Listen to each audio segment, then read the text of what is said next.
Yo, this is Heist, and today we're going through my track Grebe in my studio in Essex. This track came out on Metalheads last year. Big up to Goldie and all the Metalheads crew. And yeah, I'm going to take you through the process of how I made it from the beginning.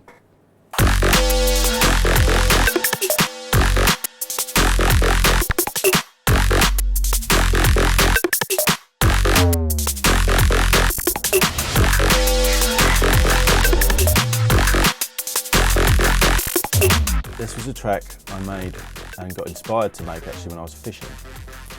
I was fishing with my mate Percussive down in Layer Pits in Colchester, and there was a water bird. There was a water bird in the vicinity, a very loud one called a grebe.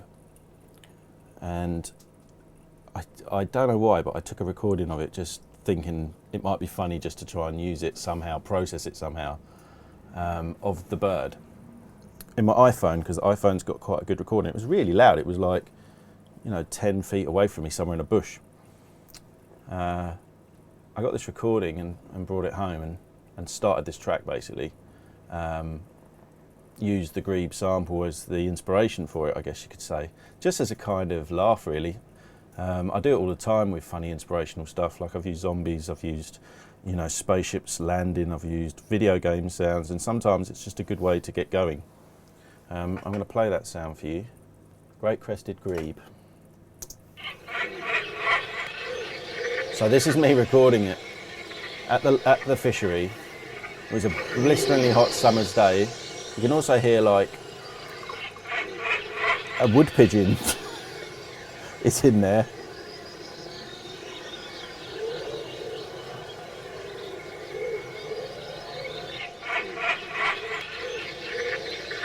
Yeah, so that's not the full recording. Basically, I've chopped that about and made a little kind of rendition that just travels and goes along.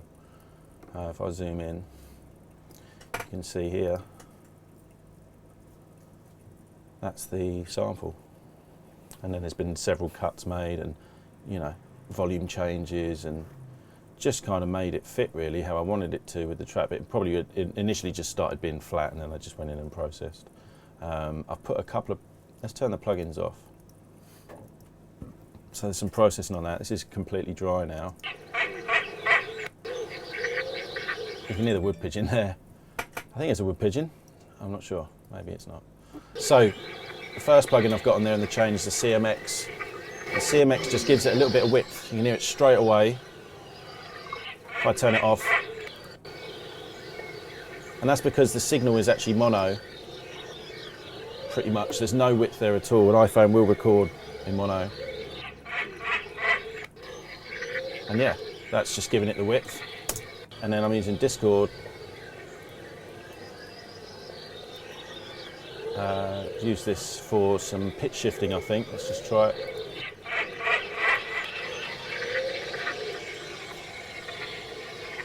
Very subtle.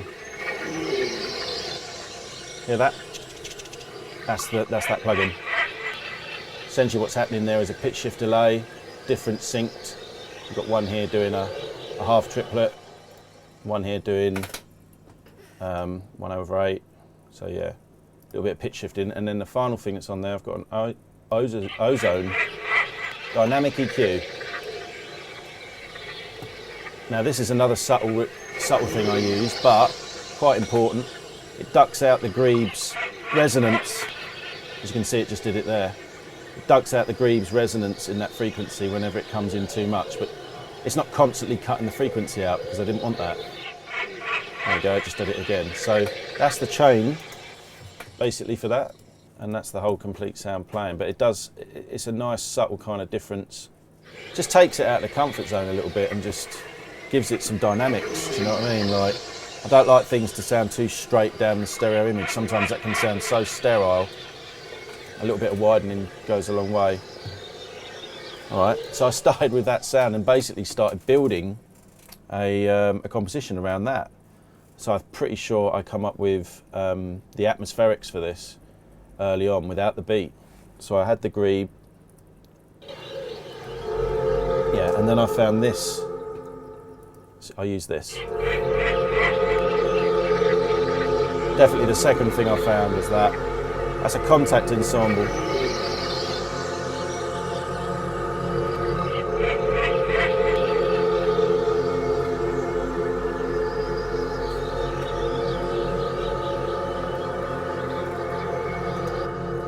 So let's talk about that. So this was quite an easy sound to get. I just went through a Morphestra, fantastic sample library that's available for Contact. Sample Logic, pick those guys up. It just sounded good to start with, but it has got a little bit of widening on it and virtual mix rack. I'll turn those off to start with. Let's have a listen to it. So yeah, good general sample to start with. If we have a look in here, there we can find the sample. You can actually strip right back from the nice sort of heads-up display and go in the guts of Contact and check out what's actually happening. So there's a loop point here. We're not actually reaching.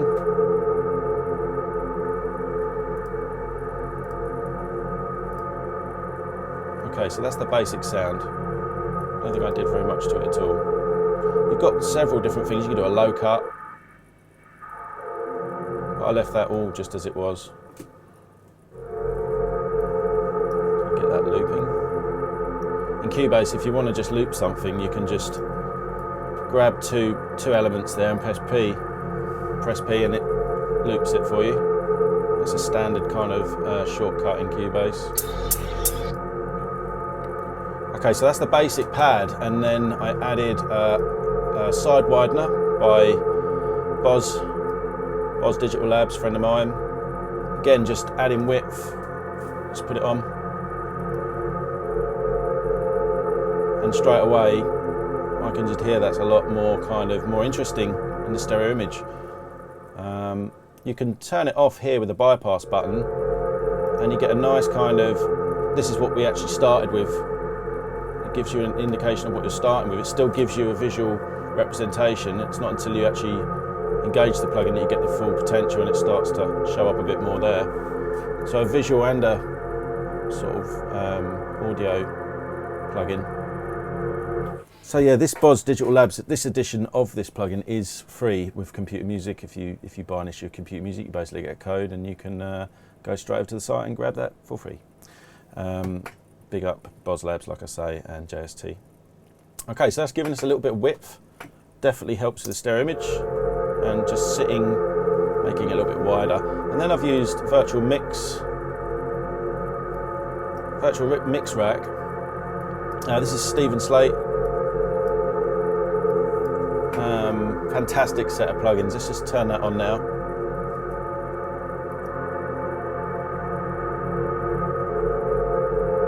And it's really only having an effect. The compressor's really coming into play when the low end comes in at the beginning of the sound, really.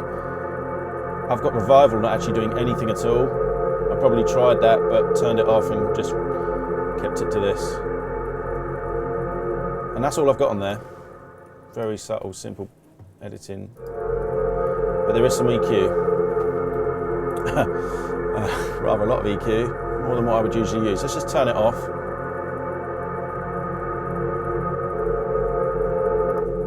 So that's without the EQ.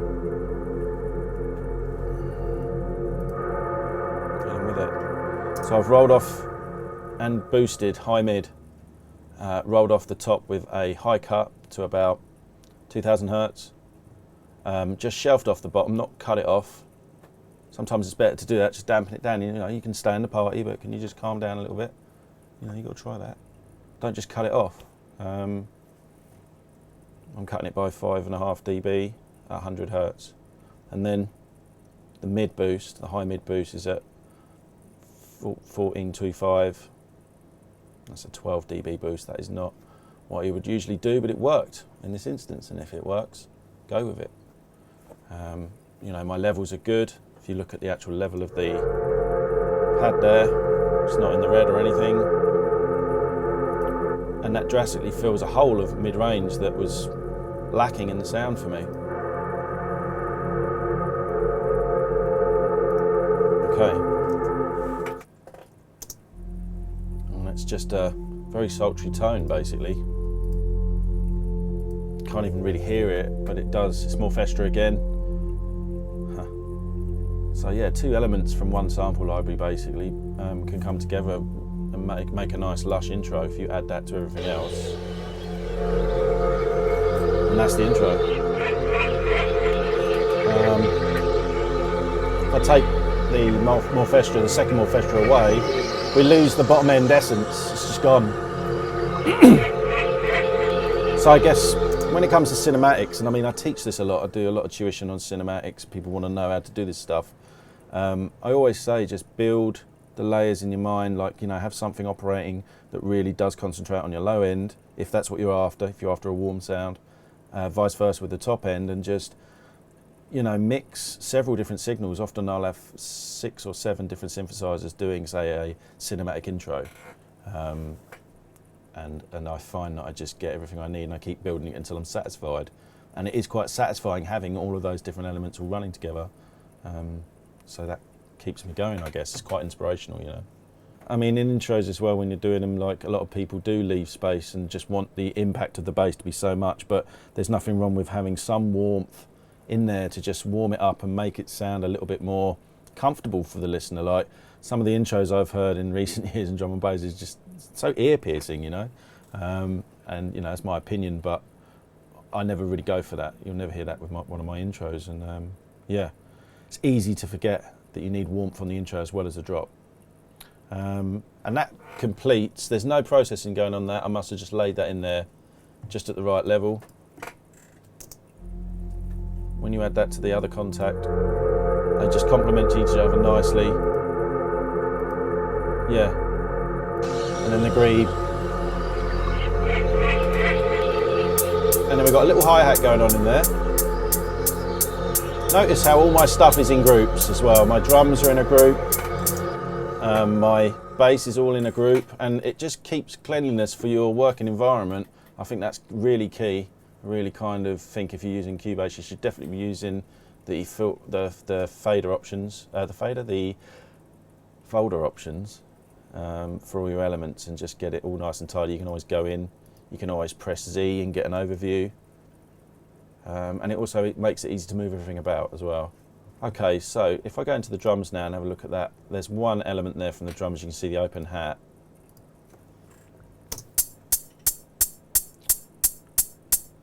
And that's all I've used, but the reason I've used that is because, I mean, I've got it there really for the DJ. You know, I want the DJ to be able to mix the track. Some people think that that's wrong. You know, you should just have an intro with no rhythmical kind of thing at all and make it all soundscapey. But for me, I'm a DJ, so I wanted that little easy thing to mix with. But also I had to be comfortable. I've used a couple of plugins. Let's turn them off. Okay, so that was it in its basic form, and we put an envelope shaper on there, and that's a really good Cubase plugin that comes with it. All we're doing is essentially shaving off the attack so that it's a bit smoother. So listen to the start of the sound.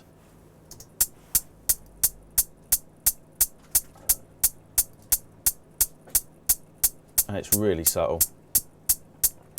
But traditionally, that actually starts up here, and you can give it more or take it away.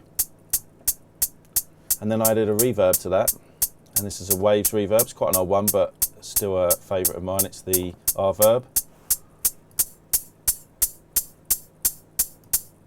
And just giving it, you know, some space in the mix, like making it just sound like it's actually been recorded with some reverb on it, rather than just dry. We're actually using a chamber reverb type for that. Low cut, so I'm just taking on the output, I'm taking all the low out of the reverb. I'm only using 5%, and yeah, you can see the settings I'm using there. So that's all I'm doing on that, but definitely gives the hi-hat its space and kind of comfortableness. And you just heard that sound coming in there. That's the first fill, basically. That's like a little fill drum. Now, I'm not sure how I made that. I think that might have been a machine instance, and I just recorded me doing some machine stuff and then put a delay on it. I'm pretty sure that's what it looks like. Let's turn the delay off. So I've just added a Cubase ping pong delay to that. Very simple setting. I've called it Jim's Taylor. It's a 1/4 feedback, 38.5%, no low cut, high cut by 8K, spatial set in the middle, mix 38.4, just for this particular sound. And it just gives it legs to travel a little bit so it doesn't just die, which it would if you didn't have it on. That's all I've done to that. Don't think I've done any EQing. Let's have a look. Okay, a little bit of low cut. Big fan of these cuts here, the low cut and the high cut. Really good. So yeah, that is that little fill is very simple. It's just filled the space, a little transition. What happens after that? Let's have a listen.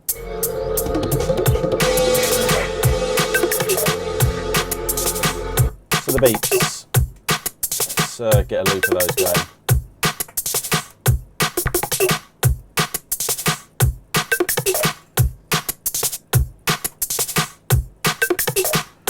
Okay, that's the beats from Machine. Now what's happened here is I've rendered them from Machine. I do definitely make the tune I start in Machine with the beats, so it always starts there. I haven't got that to show you, but I have got the renditions of the sounds, and basically no processing is done in Machine. I just use it for finding the sounds and sequencing the drums and get them going, and then I export to Cubase, all flat, nothing is done to it, apart from a little bit of shaping with the envelopes and pitching, nothing else though. And then once I get it into Cubase, I start processing it. You can see the kick here. I'm doing no EQing, but I am doing some saturating with this plugin, the Kramer Tape. It's a Waves plugin. It's just a fantastic plugin I like to use instead of EQing.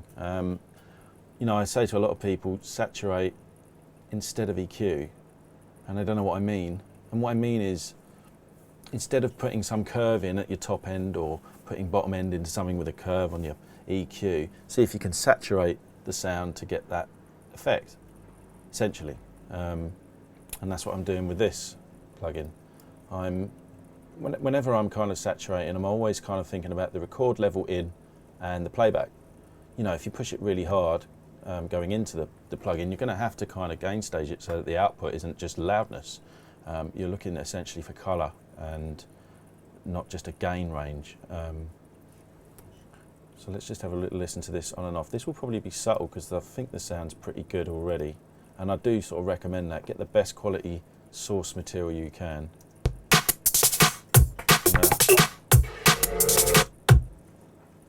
So that's the kick without it, and then with it. Just gives it a bit more thud, a bit more presence, and you're really going to hear it in the mix when I do it.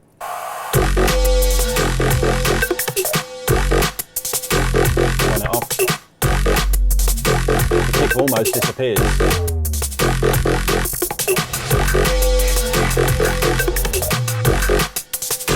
But that's all I'm doing to it. Basically, I've put the actual playback level up. The recording levels have stayed the same.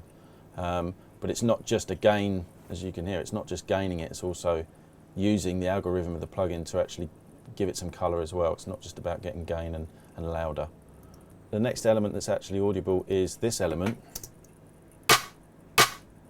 which is like a little clap. Very kind of subtle for me. Usually the next element would have been the low end snare, but in this case I put this in first. Let's have a look, what am I doing to that? So the Aphex Vintage All Exciter, which is a favourite of mine for the clap, and also our good old friend the reverb, or the R-verb in this case. I'll turn them both off. So that's dry. First of all, this is in the chain. Essentially what this is doing is, it's another saturation plugin, saturation instead of EQ.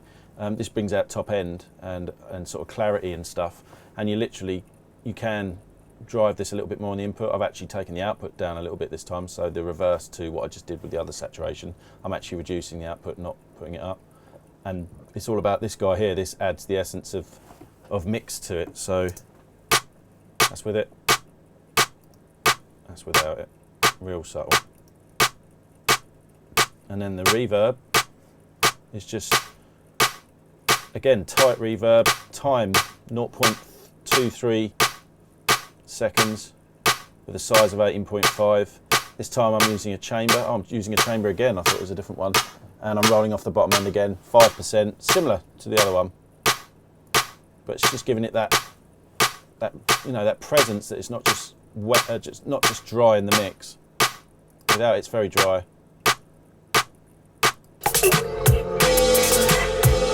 Yeah, much better with it. I turn it off.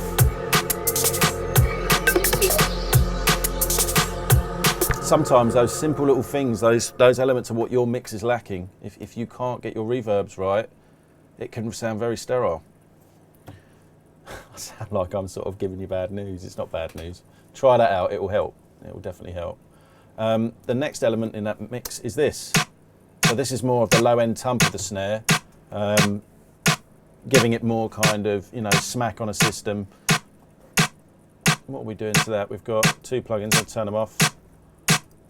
UAD Fatso,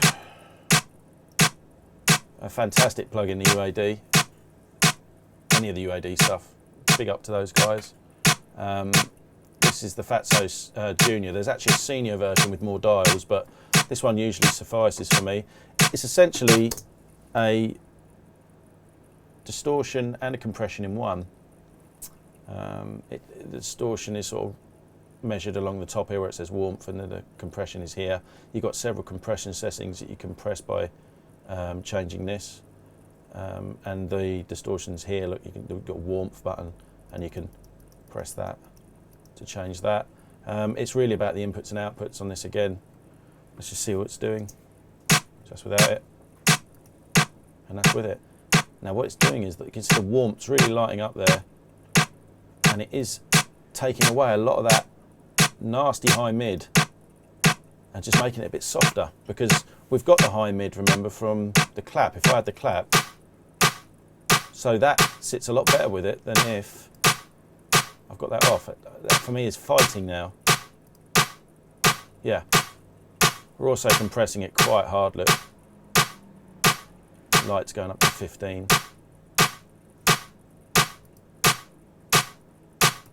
Yeah, so dampened with the UAD Fatso, and then I've used the Clairphonic,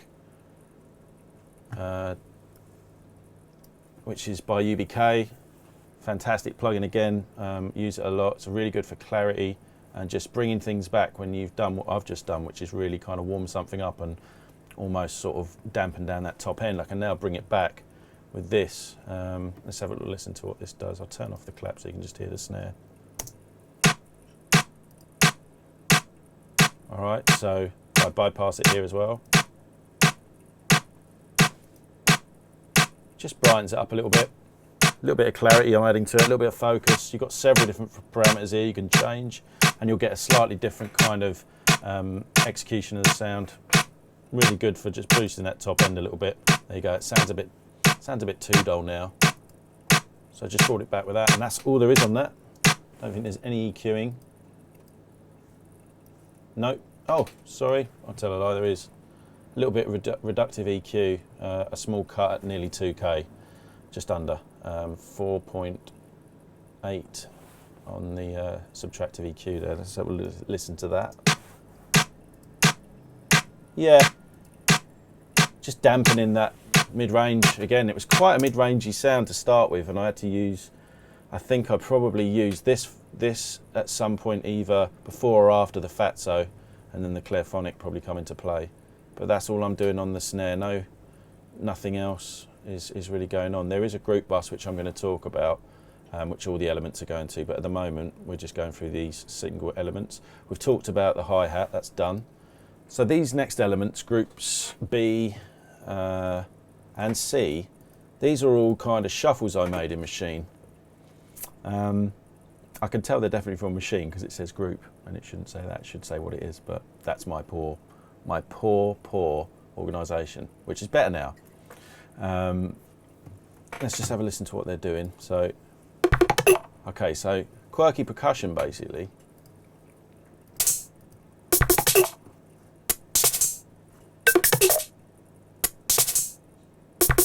Okay, so that's running through the track quite a lot of the time. It's how do I put it? I guess it gives the track legs. You know, I'll build the track I'll build the beats as they go along, and then to keep them interesting, you know, not every tune, but this one, I've shoved in some percussion loops that I've made with Machine just to keep it bouncing around a little bit and keep the listener. It's still a repetition, but it's not quite so often. So this first element, for instance, I don't think it's got any processing on it. Let's have a look. Nope, nothing at all, but the element is just good as it is. Yeah, so that's probably 3 or 4 little elements in Machine, or 5. Yeah, 5 little samples that I've just drummed out and recorded, and then just literally exported them and didn't do anything to them because the source material was good. And all of these, in fact, have got no processing on them. Look, each one I'm going to. Oh, sorry, there's a little bit of low cut, but other than that, no plugins. This one's got some low cut on it. Why is that? Let's have a look.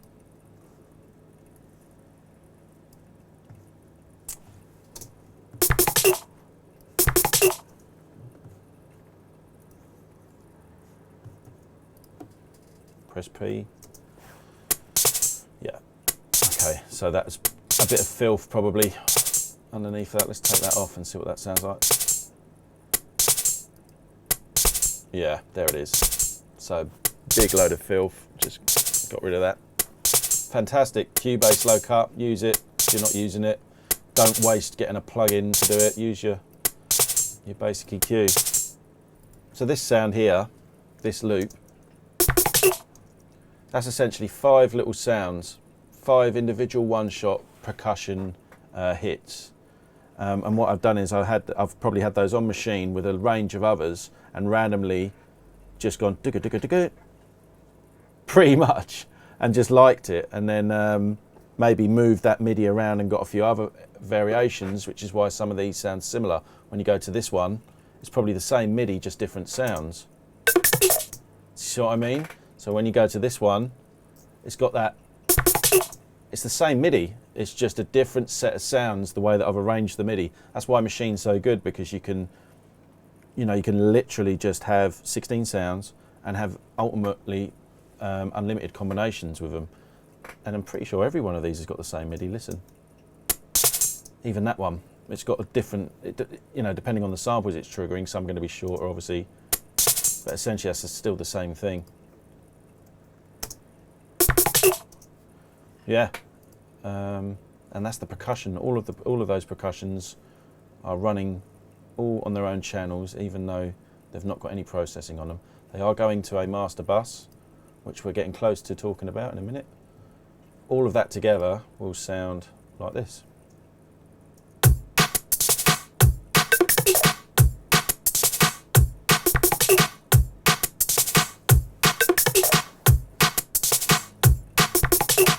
Essentially, that is the groove. There is some extra percussion that comes in here. At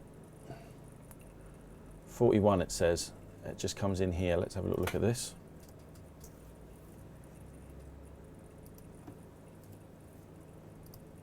So I want to get that on its own.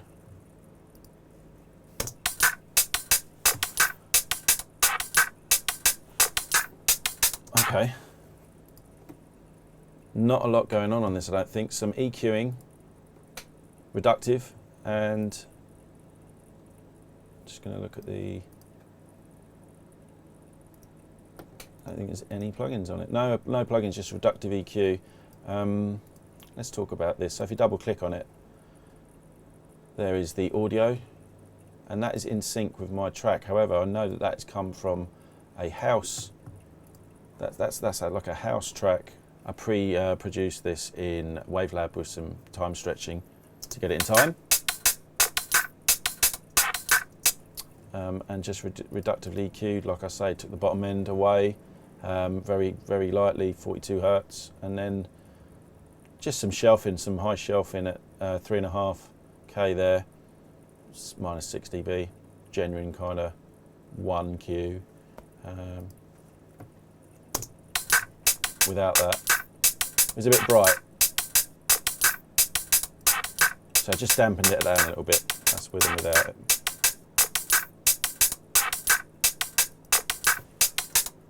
Okay, so that's that little, and that just picks the track up when it comes into it. If we listen to the beats.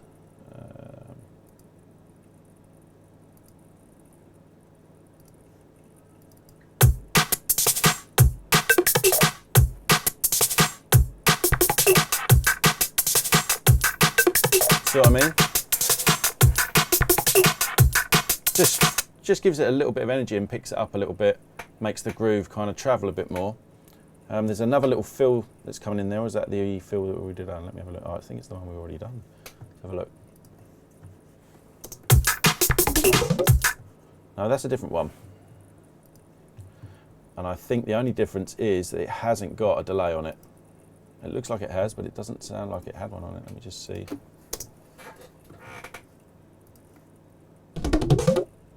No, there's no delay going on there. So that's shut off.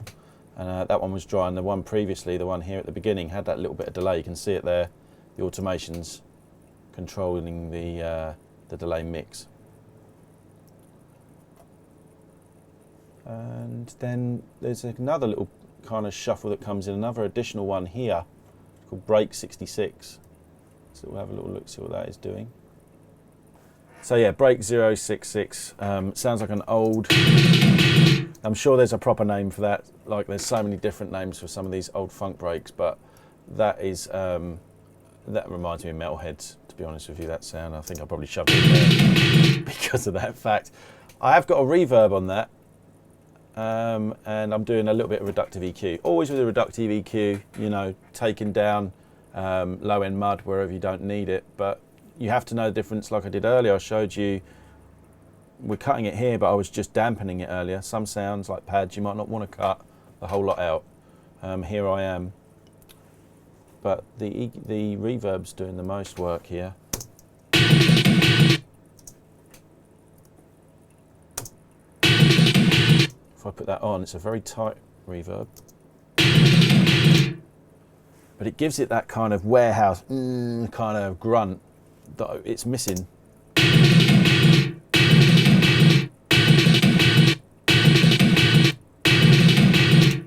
So I think that's why I put it on there, and I'm using quite a modest mix, 41%, pre-delay of 50, small, very small reverb time, no, hardly any size at all, the smallest amount, 20, diffusion of 50, width of 100. I think everything else is just the same as it is when I opened it. It is nice to sometimes just use the wet only signal with this plug-in, so you can actually get an idea of what you're mixing in, because that is the signal you're mixing in with your original. Wicked, that's all I did for that. It's a short, it really has a really short kind of appearance in the track, so I just wanted to just get it in sounding right, basically. The last sort of section now, well, there's two. There's this shaker, which is another pick-me-up that comes in on top of the other pick-me-up. So yeah, I'm putting things on top of each other, but you know, if it sounds right and it works, go with it. Okay, what are we doing to that? Let's have a little look. Okay, so reductive EQ again, and an envelope shaper. Good old Cubase plugins. Fantastic thing, the envelope shaper. I've brought it up a couple of times now, just this session, so you can see how much I use it. There's other transient shapers available, of course, but if your DAW has a good one, I don't see the point in not trying to use it. Let's just turn the processing off and have a listen to it without the EQ in the envelope. Okay, so EQ, and then envelope. Just softening and just making it what I wanted it to be in the mix, I guess. This EQing is quite important. What I probably did here was, if you get an EQ and you kind of, you know, you make it rather sharp, you can often find, especially by looking on the analyzer, you know, there's me adding that extra layer there now for the EQ. And if you go to problematic frequencies, like where I probably went here, you can find out what they actually are. If I turn the one that I'm doing off, there you go. That's indicating to me that that's what that area sounds like. I'm pushing it a bit more. And then what I'm doing is reducing it and getting rid of that problematic frequency, that renegade frequency. There's another one here. I mean, I didn't do that one for some reason. That's how it sounds on the track. That's how I wanted it to be. And then the final thing, actually let's hear that actually going in to that quickly, what it actually does.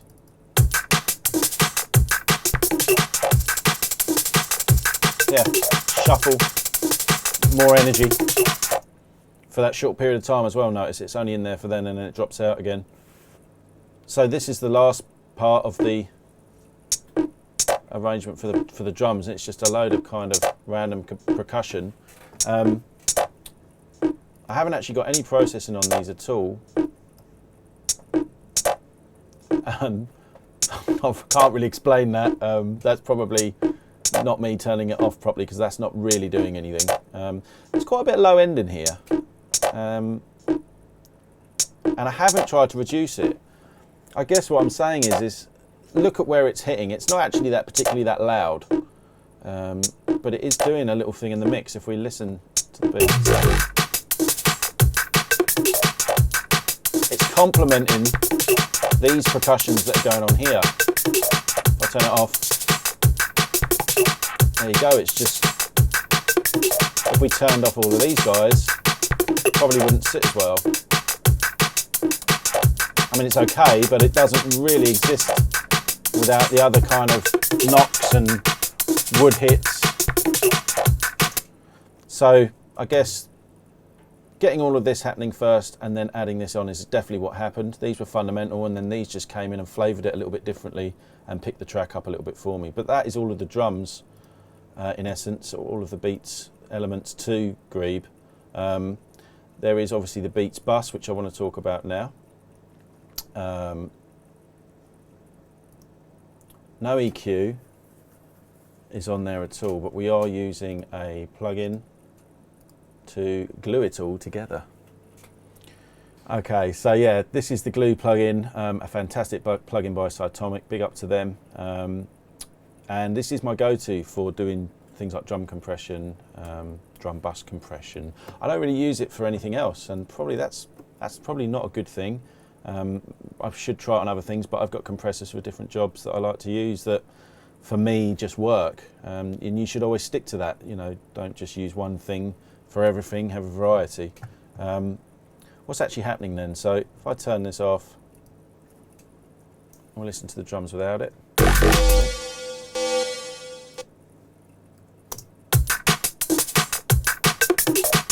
That's without it, and that's with it.